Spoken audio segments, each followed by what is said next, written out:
대구광역시는 지난 12월 3일 택시근로자 복지센터의 운영 개선 계획 발표 이후 DTL 시설을 사업장으로 운영하고 있는 시 보조 사업에 대해 집중적인 실태 조사를 실시하고 근로자 복지 증진 사업인 감정노동자 지원 사업과 근로자 건강 증진 사업에서 부적정 지원 사항에 대해 즉각 개선 조치에 나섰습니다.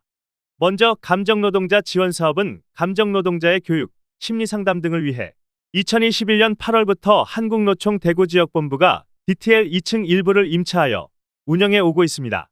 처음 개소 시 인테리어 등 시설 조성비를 DTL에서 우선 부담하고 이후 한국노총이 시 보조금 중 일부를 DTL의 시설 사용료로 보전해주는 방식으로 사업을 추진하고 있습니다.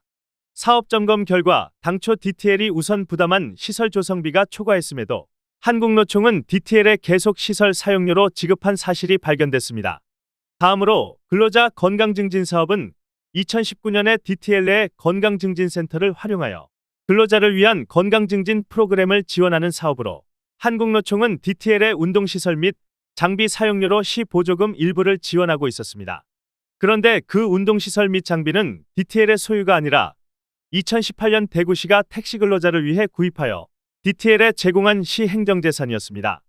시의 행정재산에 대해 시 보조사업으로 그에 대한 사용료를 지원하는 것은 적절하지 않은 것으로 판단됩니다.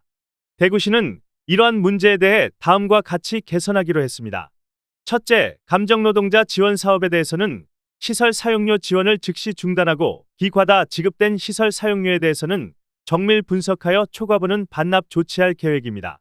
둘째, 근로자 건강증진 사업에 대해서는 운동시설 및 장비 사용료 지원을 즉시 중단하고 사업 장소를 DTL에서 다른 근로자 관련 시설로 변경하는 등 사업 전반에 대해 재검토할 계획입니다. 셋째, 현재 DTL에 사업장을 두고 있는 다른 보조 사업에 대해서도 전면적인 점검을 지속적으로 추진하여 시 보조 사업이 투명하고 효율적으로 운영되도록 조치할 계획입니다.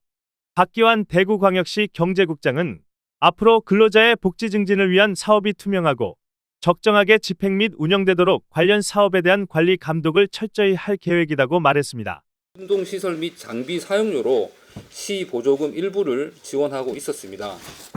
그런데 이 운동시설 및 장비는 2018년에 대구시가 택시 근로자를 위해 구입하여 DTL에 제공한 시의 행정재산이었습니다. 시의 행정재산에 대해 시 보조 사업으로 그에 대한 사용료를 다시 지원하는 것은 적절하지 않은 것으로 판단됩니다. 이상에 대한 대구시의 조치 방안을 말씀드리겠습니다.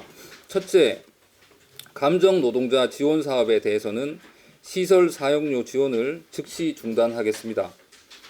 그리고 과다 지급된 시설 사용료에 대해서는 정밀 분석하여 초과분은 반납 조치하도록 하겠습니다. 다음으로 근로자 건강증진 사업에 대해서는 운동시설 및 장비 사용료 지원을 즉시 중단하고 사업 장소를 DTL에서 다른 근로자 관련 시설로 변경하는 등 사업 전반에 대해 재검토하겠습니다.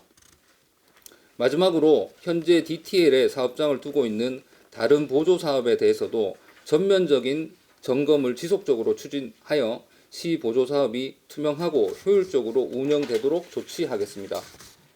오늘 제시한 개선 방안은 조속히 처리하여 근로자의 복지 증진을 위한 사업이 투명하고 적정하게 집행되도록 하고 DTL 운영 사업에 대한 관리 감독에 최선을 다하겠습니다. 네, 이상입니다.